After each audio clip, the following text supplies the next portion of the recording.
Hey guys, welcome back to my channel and welcome to my motherhood Q&A. I'm excited to film this because the reason I got onto YouTube, onto this platform, is to help mothers specifically thrive, live intentional lives while giving all we have to these little human beings. I think it's a really beautiful process. Never gonna say that I know everything, but I've learned a lot through trial and error, through asking, through listening to other moms do this.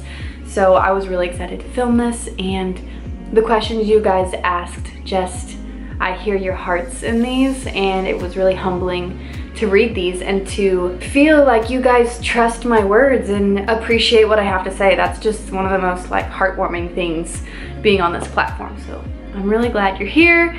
Make sure you like and subscribe, and I'm also an open book, so I hope you learned something or are comforted today. Let's just get started. Number 1, pregnant with my first baby. Will it come naturally to take care of the baby? LOL, I have no idea. When I first read that, I laughed out loud very hard. What I have to say to this is that our instincts as women to keep a child alive are amazing. And I experienced the click when I had a kid before, I was pregnant the night before I had my first, and I was like, what the heck am I gonna do with a child? But then you have him and you're just like, I know what to do. I know how to keep this baby alive. I know what he needs. But the whole being the best mom, a good mom, nurturing your child, feeding them the right foods, responding the right way, a lot of that comes with trial and error, with reading, with asking other moms. So there's a lot of help out there for you. Your girl needed a lot of that. But the instincts to keep child alive, they're there. Hey Margaret, what vitamins do you take daily? What about collagen? Do you take that? Great question, really fun. I do take collagen and I take gelatin as well, both grass-fed sources. Sprinkle it in my oatmeal, smoothies, juices, whatever I can. I'm adding that into it because it's a really good source of protein that's not just a muscle meat. My body can absorb that better. And I've noticed a difference in my hair and my skin and all of our digestive systems in the house. I mean, that sounds a little bit TMI, but I swear they have really supported our gut health. And daily vitamins, the one I take the most is probably magnesium bicarbonate. That's really good for balancing minerals in your body when you're stressed. Magnesium was one of the first to go. Your girl is solo parenting throughout the entire baseball season, so I need some support, okay? Did you have a home birth? No. I had one epidural birth in a hospital and then one completely natural birth in the birthing center, which is, honestly, it looks like a bedroom. They have a bed and a jacuzzi and a bathroom and a shower, and it's really beautiful. That birth was awesome. Awesome. Can't wait to do it again, and I mean that. Where do you get your healthy food? A variety of places. We buy our meats, eggs, and raw milk from local farmers. We support small businesses there. And then produce, Imperfect Foods, or Trader Joe's, or Wegmans, or Whole Foods, whatever's close. I always get organic. How do you get over the guilt of doing something for yourself? This is a really good question, and also something that I learned through trial and error on how to handle this. I learned pretty quickly when we had 2 kids that the way I feel is a direct correlation of how my kids are gonna feel. If I am tense, I'm quick, I'm hurried, stressed, my kids feel that, and I see it come out in their reactions to things. So when I am leaving to either go on a solo grocery run, go get a workout, go on a little trip, I am doing that to recharge myself, or any type of chore. I see it as recharging myself alone so that I can come back and be the solid person that they need me to be. And I show them when I'm weak, I show them when I'm stressed, because I want them to see those parts and see how I handle that, even when I fail sometimes. But I don't really feel guilt about that. When I do feel guilt, it's when I'm working and looking at my phone and computer and asking them for boundaries because I need to work. Sometimes I feel guilty then, but not often, thankfully. How do you make time to stay active and fit?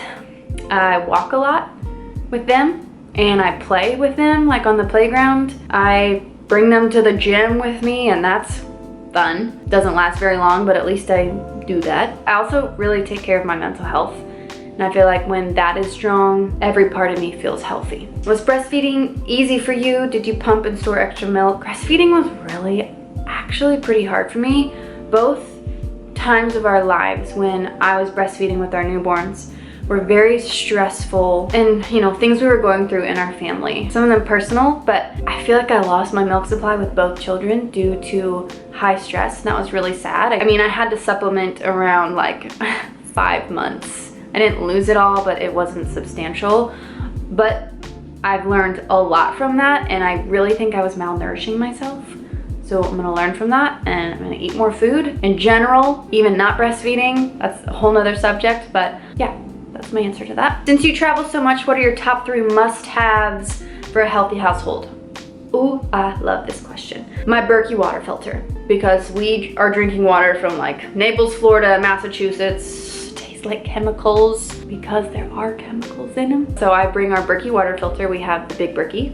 And then I would say my EMF blockers. I've got tower bursters and I've got a Somavedic, and I always have that in our house because you never know what electricity is going to penetrate you and your children and your brains, and Wi-Fi from apartments. And then lastly would be probably like my quality salt and my quality oils, my quality cinnamon, my spices, because I cook almost every single meal at home.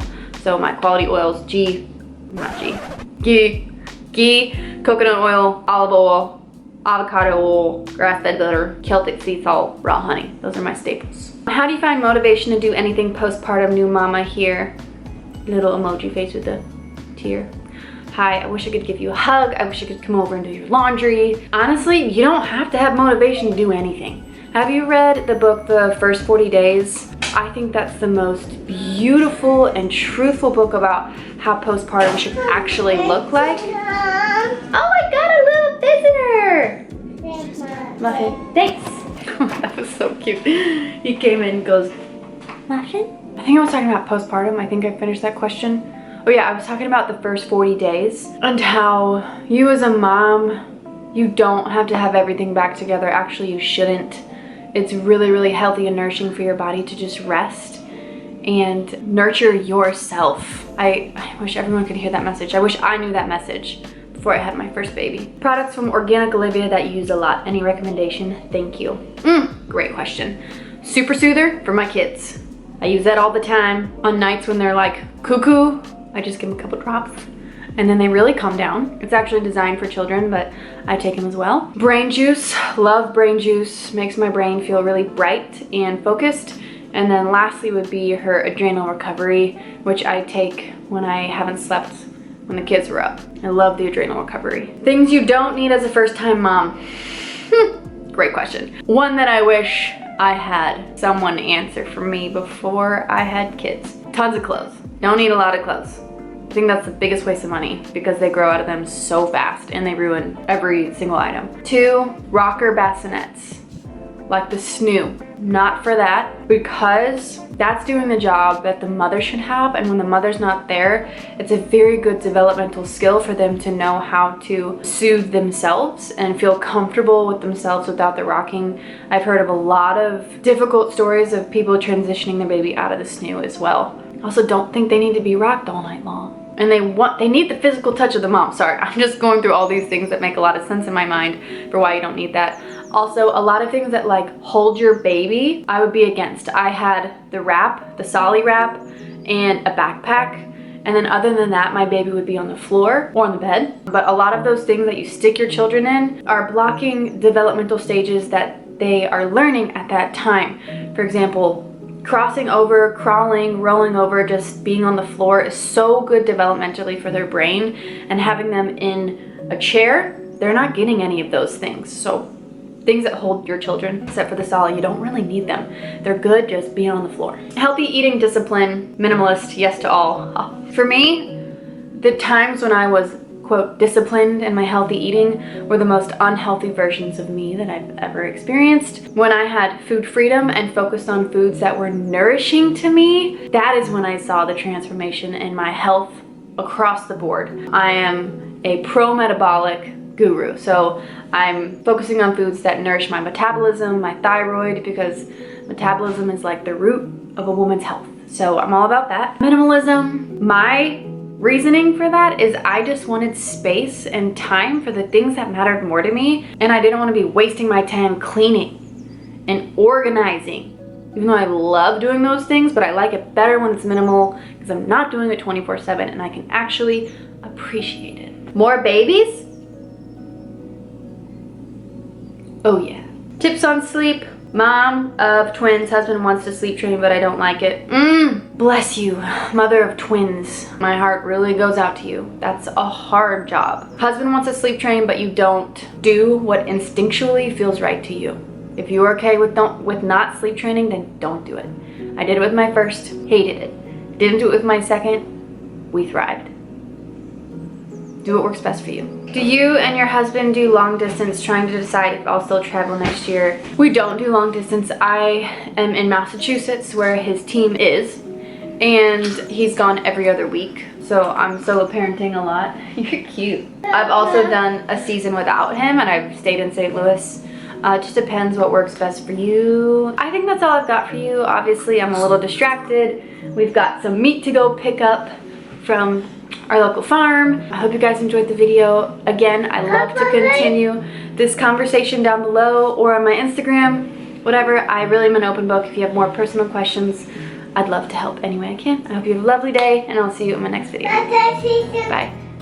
Say bye. Bye. Good job. See you. No, not to it. No, I don't need the trouble. I can't